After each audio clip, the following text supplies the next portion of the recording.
एकदन्तमुपास्महे। ओम गजाननभूतगणातिसेवितं कपित्तजम्बूफलसारभक्षितम् उमासुतं शोकविनाशकारणं नमामि विघ्नेश्वरतवपादपङ्कजम्।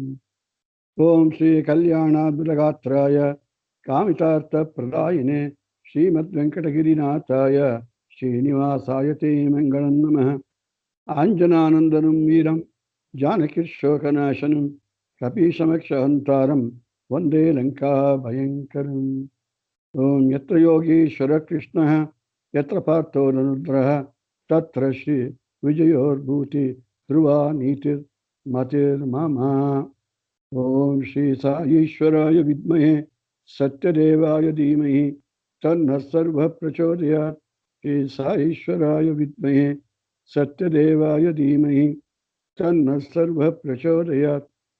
ओम श्री साईश्वराय विद्महे सत्यदेवाय धीमहि तन्नः सर्वः प्रचोदयात्। आपो ज्योतिरसोऽमृत ब्रह्म भूर्भुवः सुवः। ओम श्री शालिग्रामवारिशिले पापहारी शैवनाथ अजन्मकृतपापानं प्रायश्चित्तं दिने दिने अकालमृत्युहरणं सर्वव्याधिनिवारणं श्री शिरडी साई सत्यसाई पादोदकं पावनं शुभम्। ओम Shri साईश्वर अर्पणमस्तु। Sai Ram and good evening to everyone. Let us start today's Sai Satsang and the seventh in the series. And today we are continuing with the Bhagavad Gita series which was started. And now we have completed just reading a few shlokas and little bit of concept of the shlokas in those chapters of 1 to 4. That means we started from the Arjuna Vishad Yoga and then went to Karma Yoga and then we went to that Sankhya Yoga, then the Karma Yoga and the Gnana Yoga also. And we have selected a few important shlokas and we have tried to interpret some meanings of it. And since Bhagavad Gita is a big ocean and no one can do justice to this, even if a couple of years are going to be dedicated for this. And therefore, with the limitation of whatever our stipulation of schedule of time, we will, by Swami's prompting, whatever Swami prompts, that shlokas would be read and few meanings of that will be given as per whatever Swami prompts. Therefore, it is not that as Ashwath Narayan speaking or giving the talk. It is only Swami prompting and sitting in my heart and making me tell certain shlokas or give the meanings of that as would Swami prompt. So with this, we'll start today's topic. The fifth yoga or the adhyaya, which is called Karma Sannyasa Yoga. And this Bhagavad Gita is such a wonderful management text also, because Swami used to say, when he started the MBA classes in the Satsai University, that whoever has not been able to do an MBA program, if they read Bhagavad Gita, that itself is like an MBA program and much more than an MBA. Because if you do an MBA, you will get a job in some company and you will get a good salary and make a good living. But if you get into the course of Bhagavad Gita and complete the shlokas and the meanings of it, when you understand it properly, then it is an area of your life. That's why it's called the life management program. And it improves your quality of life, it improves your mental peace of mind, and in all walks of life. So that's what the essence of Bhagavad Gita. It's also called the scripture of mankind. Therefore, it is not meant for one or two or three or a few people of here and there, but to all the sections of all the people in the entire world. And that's what is Swami's message for the Bhagavad Gita. And we'll start with the Panchamodhyaya, fifth chapter, Karma Sannyasa Yoga. Arjuna again asks, Sannyasam Karmana Krishna, Punar Yogam Cha Shamsasi, Yashreya, Yetayorekam, Tanme Bruhi, Sunishchitam. Because like most of us, we do not want to have elaborate leaning to a lot of things.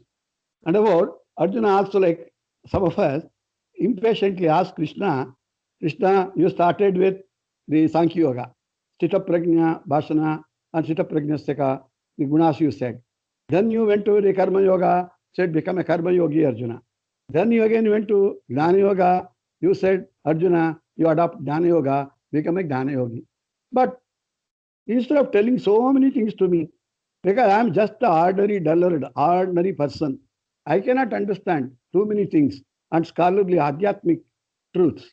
So tell me now, one of them, which actually you think is better, and tell me the clear path. Or, like most of us get the doubt. And even sometimes we question, in Bhagavad Gita, why there are 18 chapters? There could have been only one chapter. Why there are 700 slokas? It would have been only 7 slokas. Because we want everything of our comfort, everything to our convenience. And that's the problem. We do not have the patience or the interest and the kind of practice that is required to imbibe and involve ourselves into this particular program of spiritual knowledge. Because acquisition of spiritual knowledge will not come very easily.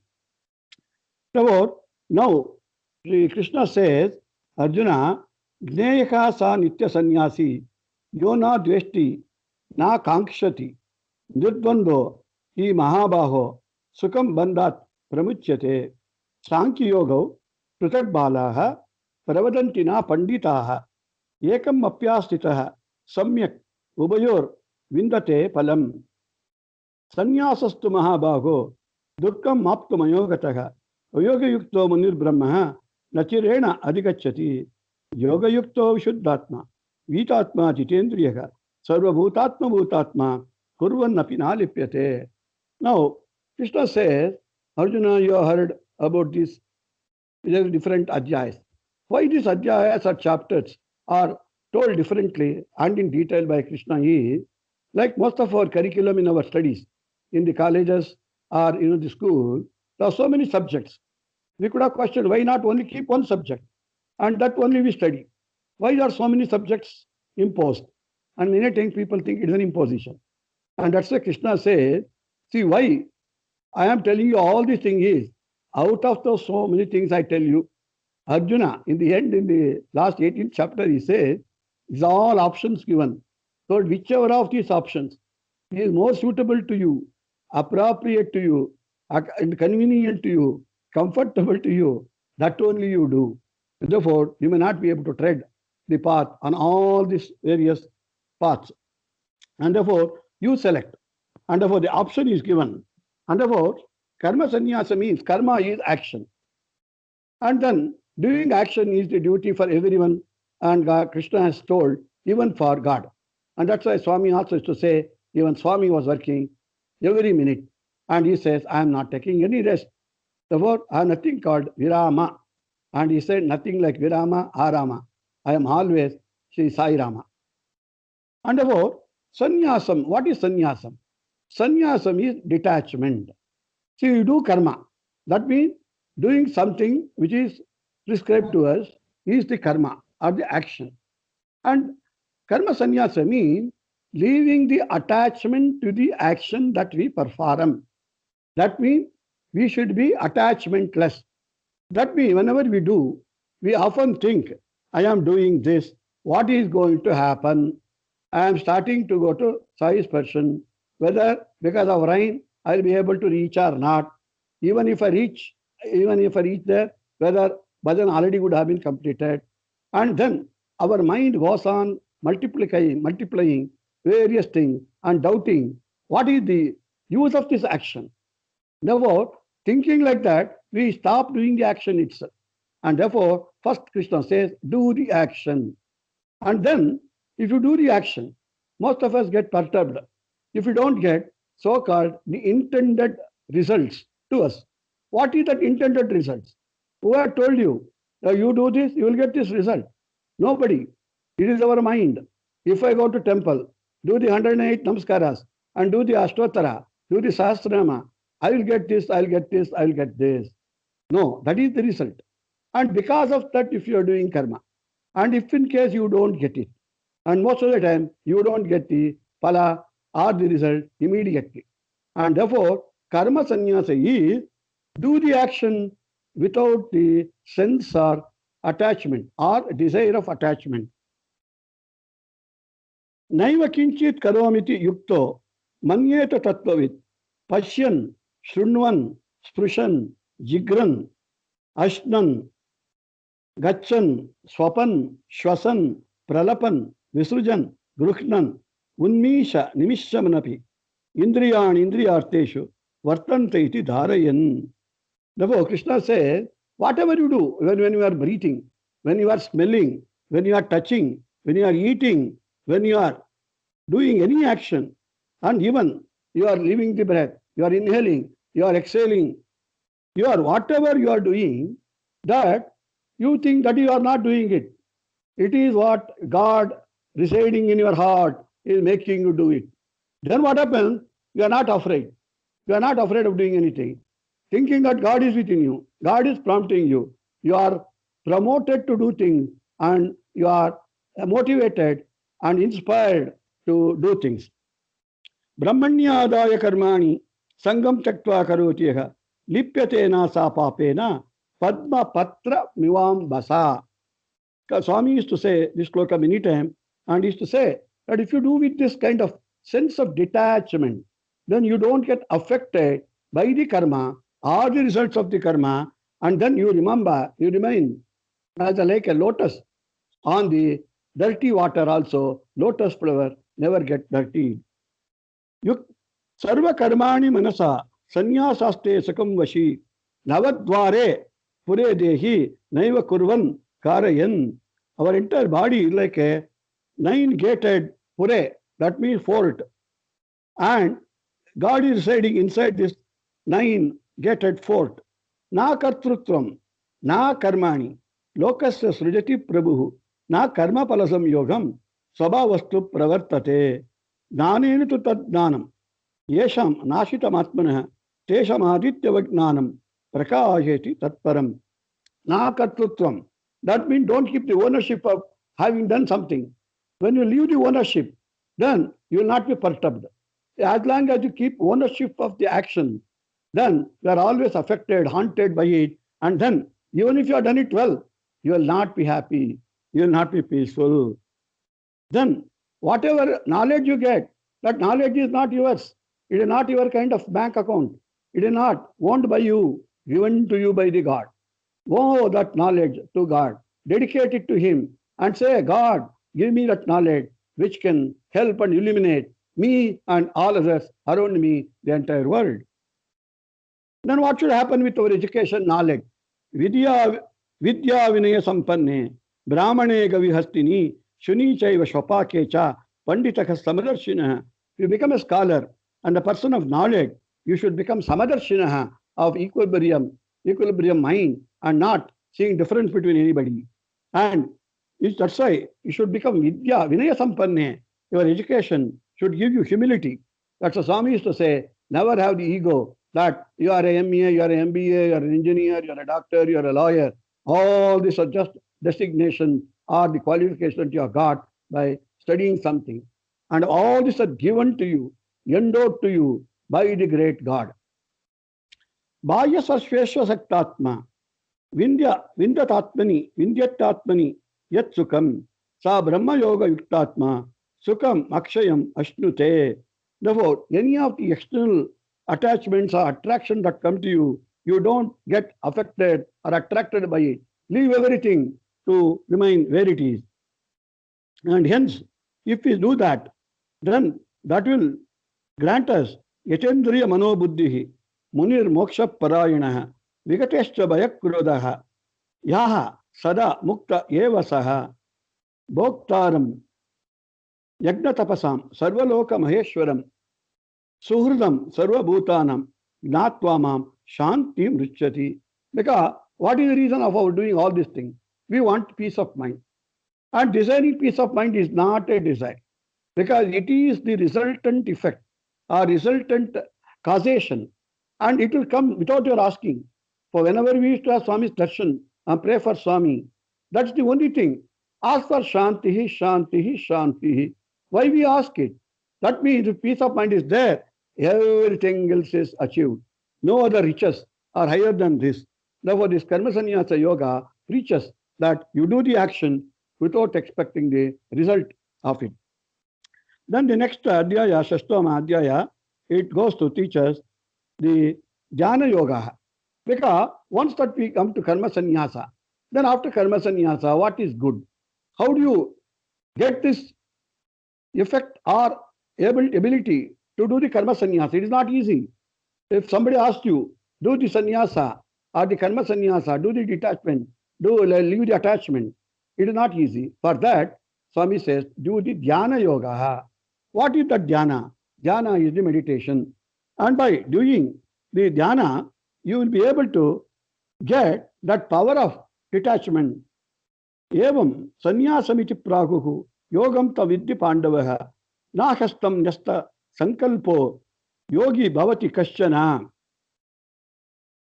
उद्धरेत आत्मा आत्मान आत्मना आत्मानम अवसादयेत आत्मैव आत्मनो बंधुः आत्मैव रिपुरात्मनः. And again here Krishna says, who is your real friend? Nobody else, no external friends or no external relation. Atmaha. Uddharet atmanah atmanah. Whom are you going to help? Whom are you going to improve? Yourself, your own Atma. Therefore, if you do that, your Atmanah bandhuhu, Atmaiva ripuratmanah. Therefore, otherwise, your Atma itself become your Shatru or the enemy, or your Atma itself will become your friend. Bandhuratma Atmanastasya. Yen Atma your Atmana jitaha. Anatmanastu Shatrutve Vartet Atmaiva Shatruvat. Jitatmanaka Prashantasya. Paramatmaka Samaitaha. Shitoshna Sukha Dukkeshu Rata Mana Apamana Yoho. What happened through your Dhyana Yoga? When you have become a Dhyani, then none of the external factors should affect us. Anybody coming and commenting, anybody coming ridiculing, anybody coming and criticizing, because such people are plenty in life and plenty in the world. But don't get affected by that. Even they're all like, even in our life, we'll get lot of sorrows and more sorrows than sometimes happiness. And happiness, sorrows, cold, heat, all these things will be going on happening. It will come and not only happen, it will hammer you. Then it will squeeze you, it will pound you. Even then, don't feel anything is going to happen. You will not get crushed. Sohan mitra yur udasinaha madhyastva dvesha bandhushu sadhushva picha papeshu samabuddhir vishishyate yogi yunjute satatam atmanam rahastitaha ekaki yata chittatma nirashira parigraha. Therefore, you become udasina. Udasina means sometimes ignoring things. Don't even appear like you are just listening to something, some comments or some criticism or whatever somebody is likely to do. Let them get happiness out of whatever ridicule they are trying to do. Ignore them. Ignore the problem. Ignore your sorrows.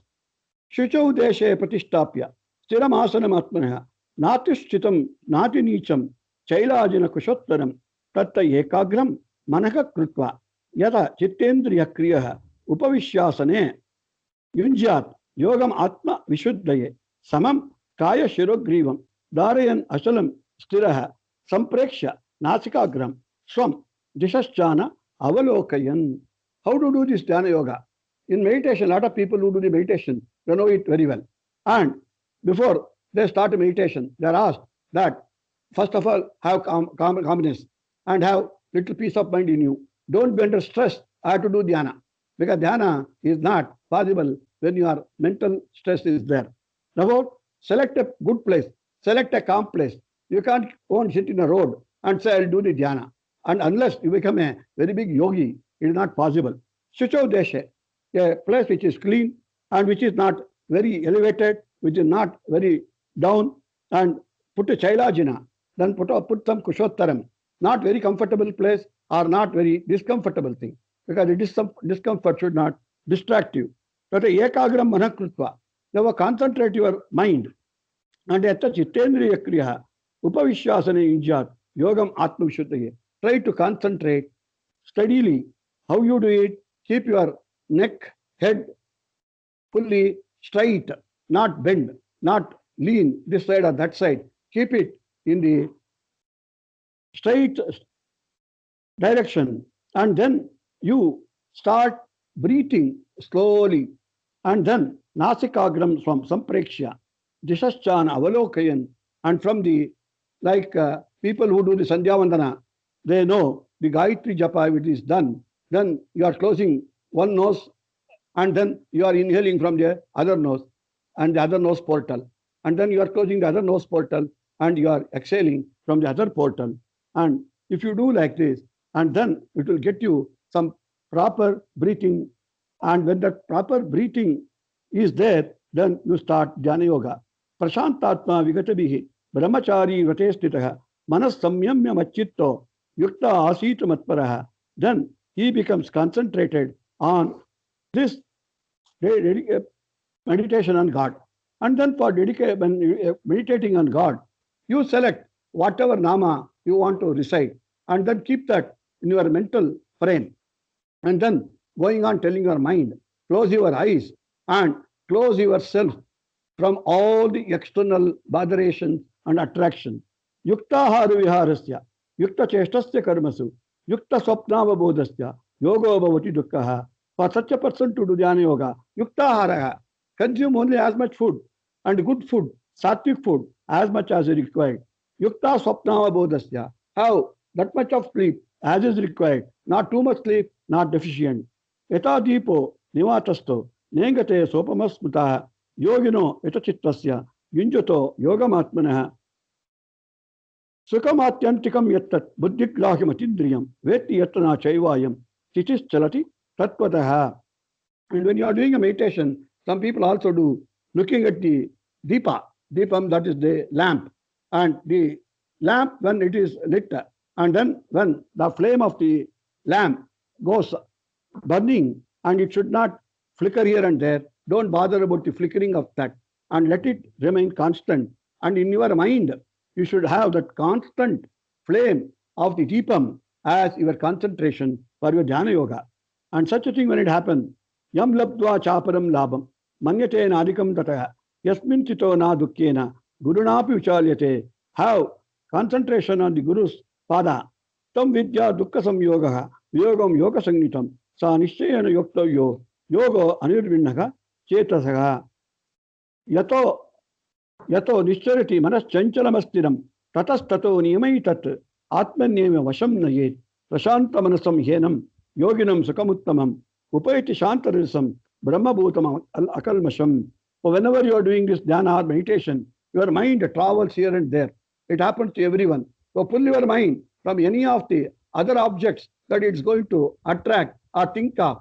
Pull it back again, pull it back, and again reconcentrate on the dhyana or the dhyana meditation of the God.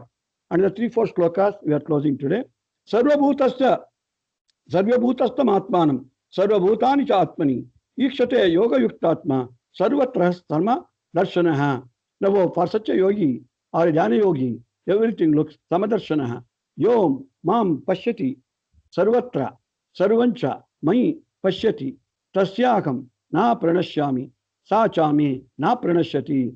Such a person, if he is a Dhyana yogi, such a person is looked after, his welfare looked after by me. Such a person will never pranashyati, that means no harm will come to him, and he will be, his welfare looked after by me, assures God, the Lord Krishna. Atmopamena sarvatra. Evam pashyati yo Arjuna. Sukham va yadiva dukkham sa yogi paramomataha. Then again, chanchalam hi manak Krishna. Ramati balavadrudam. Tasyaham nigraham manye. Vayoriva sudushkaram. Asamshayam mahabhako. Krishna says, Asamshayam mahabhako. Mano durnigraham charam. Abhyasaten kauteya. Vairagyena cha grushyate. Then Krishna says, have the constant practice. With the constant practice, you'll be able to concentrate your mind. It will not come on the day 1, day 2, day 3. You can't count the number of days, number of hours, number of minutes. And it will happen only when you do a constant practice. And then Arjuna asks, suppose a person becomes a meditator and meditates, and then he is not successful, and then he has to stop in between. What happens? Kaschinno ubayo vibrashtaha, chinna brahmivanashyati apratishto mahabhako, vimudo brahmanapati, yetanme samshaya krishnaha, chetu maharsya sheshatah, vadanyaka samshaya syasya, cheta Chettana Vipapadyate. What happened to such person? Krishna assures, Partha, don't worry.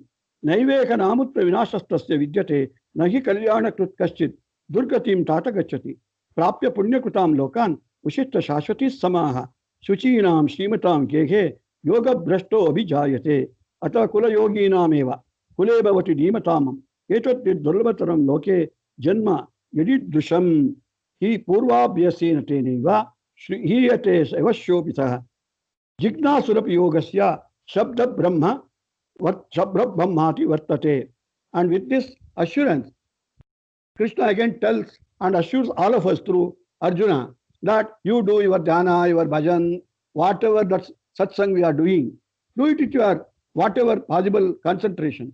Sometimes little concentration is less, and don't think you will become Ubaya Brahmsta. That means you will lose both. And that will not happen. Even if a person has slightly concentrate, you will become Tapyasyapigo. Tapasvibi abhyadiko yogi, Jnaniyobhyopi matyodikaha, Gyaniyobhyopi, Jnanibhyopi matodikaha, Karmibhyascha adhiko yogi, Tasmad yogi bhavarjuna, Yogi namapi sarvesham, but tatena anantaratmana, Shraddhavan bhajate yomam, Same yuktatamo mataha.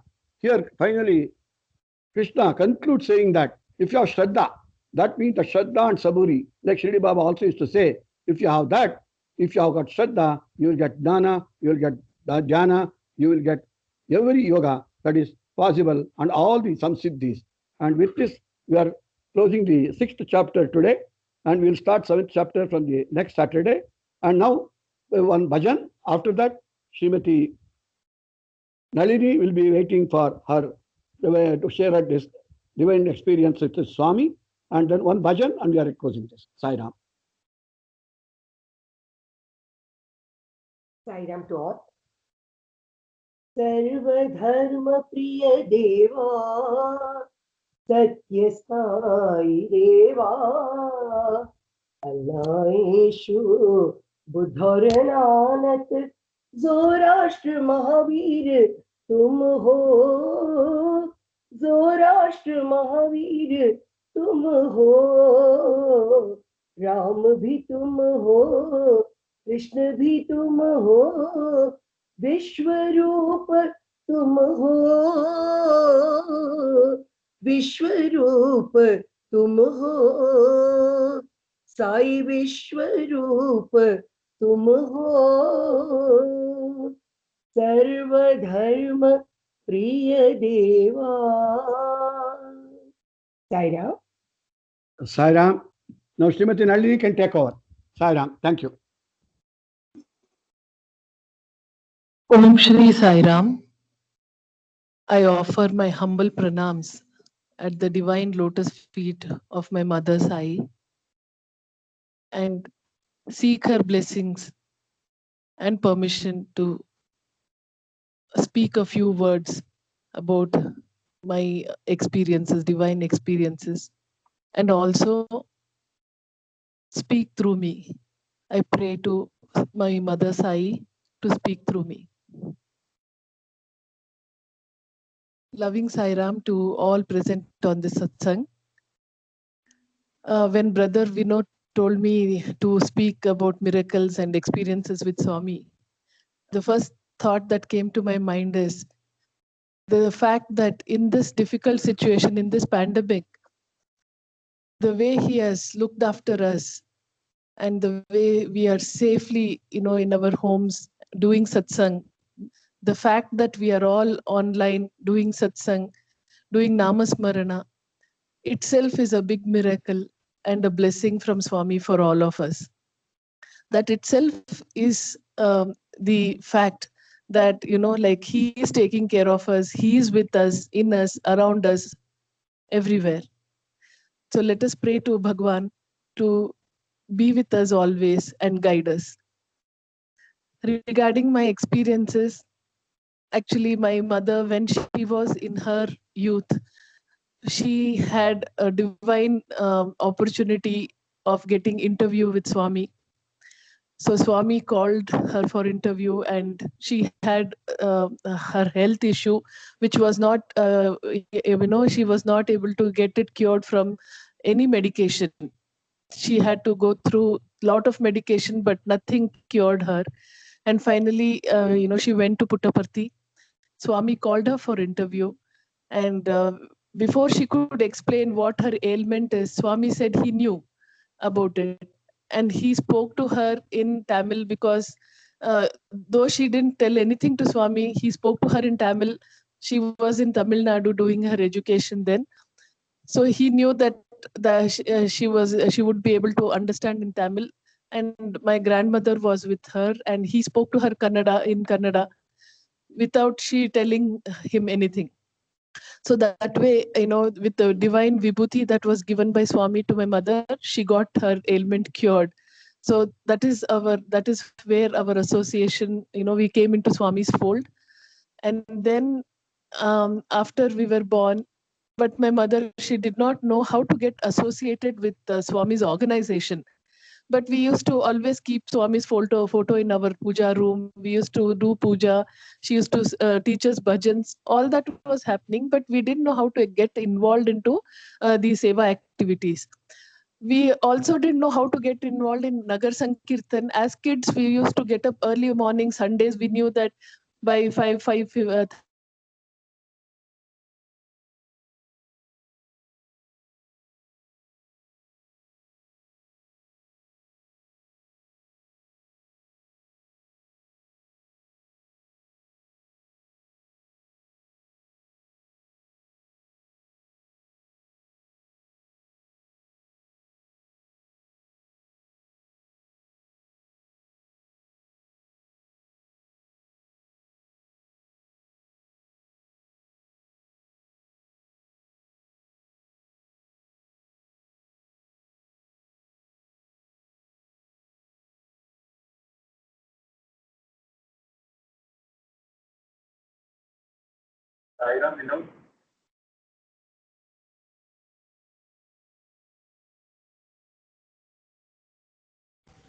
I don't know. I think some disturb something happened. Yeah.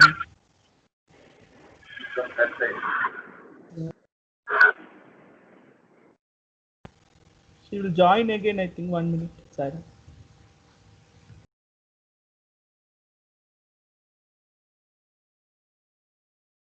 Sairam.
Sairam?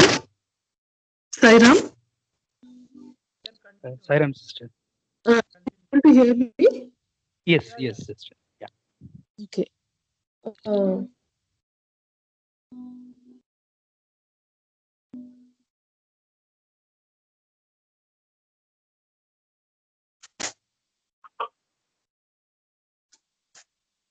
Uh, Sairam, 1 minute. Sorry, Sairam, are you able to hear me? When you were telling your mother did not know how to join the economic organization. From that point onwards, you could not hear. Okay, I'm very sorry. Suddenly, the connectivity was lost.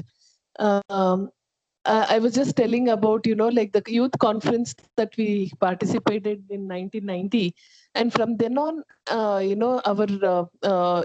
connection with Swami was very regular in the sense we started participating in all the seva activities that used to happen.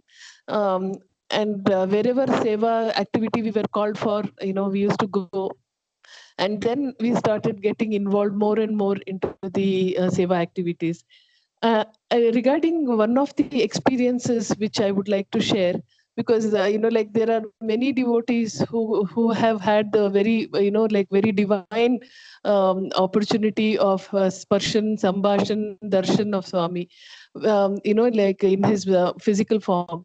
But in my case, I had the sparshan, darshan, and sambhashan of Swami in my dream. In the sense, I don't call it dream, but it was a different kind of experience. I During my college days, I had gone to Mumbai to visit my cousins, and my uncle, that is my father's older brother, and his wife. They are also Swami's devotees, and they were very much involved in activities like Narayan Seva. That is, from them only we came to know about Narayan Seva. So when I had gone on vacation during my college vacations, I had gone there. I had just gone alone because like they had come to pick me up, and I had traveled alone. And I was supposed to come back after the vacation back to Bangalore, and I was supposed to travel alone in by train. It so happened that just a day before I had to leave from Mumbai, I had very high fever. It was 104, and I could not open my eyes, and I was almost unconscious state. And my aunt was very much worried because I had to travel the following day to Bangalore by train, and alone, that too. And I was not in a position to even get up. So she applied vibhuti to my forehead, and she said she would just go to the nearby market to buy some vegetables and come back. There was nobody in the house because my uncle had gone for work, and my aunt had gone, and my cousins also, they were studying in college. They had gone to college. I was alone, and then it so happened that soon after she left, they had a balcony, and from there Swami entered. Swami entered and came straight to me, and I was sleeping, and he kept his hand on my head, and he blessed me. And like he pressed my head, I could feel it was like a real life experience. It was not like dream. He blessed me, and then he just stood there for about 2-3 seconds, and then he went back again, went out from the same balcony. Just after he left, my aunt came, and I told her, very loudly, I was telling her, Swami came, Swami came. Like that time we were not saying Swami. I was saying Satya Sai Baba. I said, Satya Sai Baba came and he blessed me. He came and blessed me. When she came and checked my temperature, it was normal. I had come back, there was no fever, and I was totally fit. and I traveled back alone. Like I shouldn't say alone because Swami was there, and my journey also was very safe and very comfortable, and I came back. So this was one of my first experiences of sparshan, darshan, sparshan, and with Swami.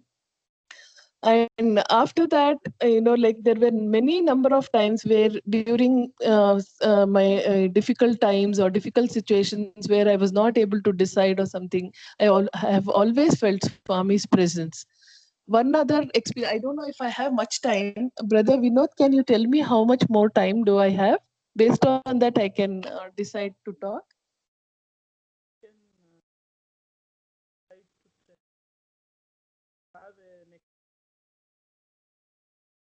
Uh, One more experience that I would like to share is, during,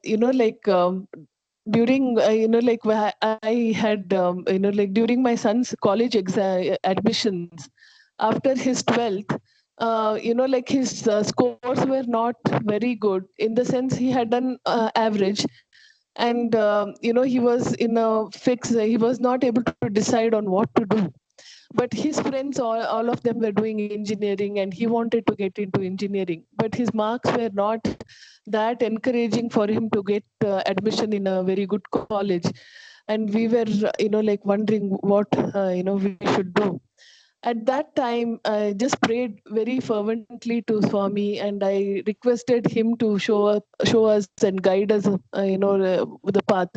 And then suddenly a thought occurred, and then like we started calling one of the other devotees, and through them, it was like a network. It was not at all in my hands. Everything, whatever happened, was totally, we could feel that there was Swami's hand. And we got connections, in the sense, to people who could help us, and then finally somebody guided us that we could apply to this particular college where he would be granted admission. And finally it was so smooth. His admissions happened as if like everything was preset and pre-decided. And while I could still see many other of his friends who had gained very good marks, they were still like waiting for their admissions. My son's admission had been done, and it was not through any like untoward means. It was through the his marks only. And like seeing his background, that he's a Sai devotee, everything was seen, and then he got admission. And there was no donation or anything like that. He got through his CET marks only. And even during his engineering, whenever there was some problem that he faced, Swami has helped him, and that also made my son have firm faith in Swami, because he was alone in the hostel in a different place, but still at every stage he felt Swami's presence. And even like when after his engineering, all his friends had got placement through campus placement, and he was still struggling to get campus placement. I told him to have faith in Swami, because I knew that he like he was not a very brilliant student academically, but a very nice boy. And always Swami, I have seen Swami saying that you should be a good boy. And I always used to feel that my son is a good boy, as per Swami, what Swami says. And definitely Swami will help him whenever he definitely is in trouble. And then I told him to have faith in Swami, and then continue applying for his campus placement. And it was the last company which had come there, and after that no more companies were coming for campus placement. He had to come back to Bangalore. Then on that day, the company which came interviewed him, and then he cleared the first round, second round, and he was in the final round. He called me and said, I have come till the final round. Then I said, just have faith in Swami, everything will be all right. And after all that, he had to take the bus to come back to Bangalore after winding up from there in the night. And in the evening, by around 6:30, he got the call that he got the placement. So he called from there and said, you know, like, I'm coming back with a job in my hand, and Swami has blessed me. And he was so happy. And then, you know, like, he also experienced Swami's hand at every step. And he also said that, you know, like, there he was taking care of one stray dog every day, feeding that. And that dog had littered pups. And it so happened that just the day when he had to come back, the dog, somebody hit the, you know, in the car, hit the dog, and the dog which he was taking care died on the spot. But it had littered one pup, and it was just a newborn pup, just a day or two old. Now he was thinking, Swami, what shall I do with this pup? Because I cannot leave it at the same time, I cannot take it in the bus. They may not permit me, but I want someone to take care of this. Just as he was praying, he says, from nowhere, one couple came at his hostel, I mean, the doorstep. And they said, I guess somebody told us that there is one pup here. And they came and took, and he was spellbound. He didn't know who had informed, how they came to know about that pup to be taken care of. So, you know, like, he says that at every step he could experience Swami in one form or the other. So that way, you know, like, there are so many little, small instances which we may feel. But, you know, Swami has made it so beautiful, our life itself, with Swami's presence in everyday life, in our every activity that we do. Swami has shown us his beautiful presence, and he has made our life so meaningful, so beautiful. When I see so many of my friends or my neighbors, or, you know, my relations who are not in Swami's fold, I always feel, you know, Swami has given such a beautiful meaning to our life. The kind of Nagar Sang, I mean, Nama Sankirtan that we do, the kind of satsang sessions that we have, we are so much, he has brought us into his beautiful fold. And, you know, like, our life, he has made it so beautiful. What more can we ask more than this with Swami? I think it is our payback time, in the sense, the way he has looked after us. I think we should spread his message in every way that we can, in every little activities that we do, or the, you know, like, whatever we interact, whomever we talk, our behavior, everything. I think we should just live his message. We should spread his message, and we have to make our life meaningful. With these few words, I really thank from the bottom of my heart for the opportunity that Swami has given me to share with all of you. And I also thank Brother Vinod and all the, you know, like, members, I devotees who are on this satsang, for this beautiful satsang and the evening. Jai Sai Ram.